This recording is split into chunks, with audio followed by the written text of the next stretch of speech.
کہا وَتَزَوَّدُوا، توشہ لے لیا کرو، دوستوں کے سامنے ہاتھ پھیلانے سے بہتر ہے کہ تم اپنا توشہ یہاں سے لے کے چلو۔ اور یاد رکھو اس پورے حج کا مقصد کیا ہے، وَتَزَوَّدُوا فَإِنَّ خَيْرَ الزَّادِ التَّقْوَىٰ، اور یاد رکھو کہ بہترین توشہ پرہیزگاری ہے۔ وَاتَّقُونِ يَا أُولِي الْأَلْبَابِ، اور اے دانش والو، اے عقل و فہم رکھنے والو، مجھ سے ڈرا کرو۔ تو حج کا یہ موسم ہے جو ہم پر آیا ہے، پوری دنیا سے مسلمان حج کے لیے خانہ کعبہ کا قصد کرتے ہیں۔ حج کا مطلب ہی ہے قصد کرنا، حج کا لفظی معنی ہوتا ہے قصد کرنا، اور حج کا اصطلاحی معنی یہ ہوگا کہ حج کے دنوں میں احرام باندھ کر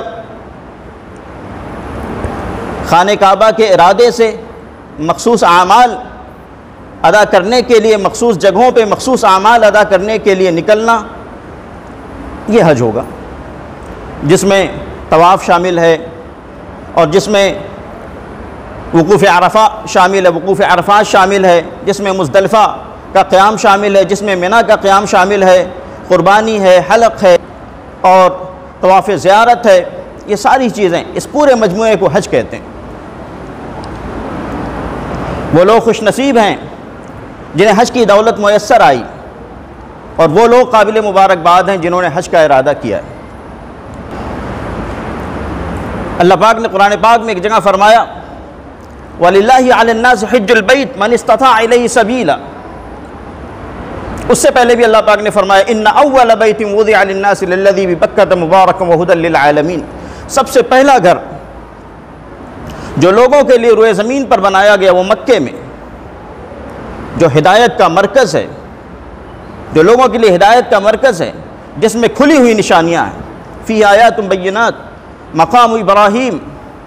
جس میں مقام ابراہیم ہے، ایک خاص اس کی نشانی، ایک خاص آیت اللہ پاک نے بیان فرما دی،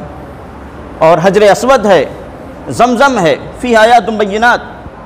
مَنْ دَخَلَهُ وَمَنْ دَخَلَهُ كَانَ آمِنًا، جو اس میں داخل ہو جائے اس کو امن مل جاتا ہے۔ وَلِلَّهِ عَلَى النَّاسِ حِجُّ الْبَيْتِ مَنِ اسْتَطَاعَ إِلَيْهِ سَبِيلًا، اور لوگوں پر اللہ کا حق ہے کہ اگر ان کے پاس استطاعت ہے، قدرت ہے،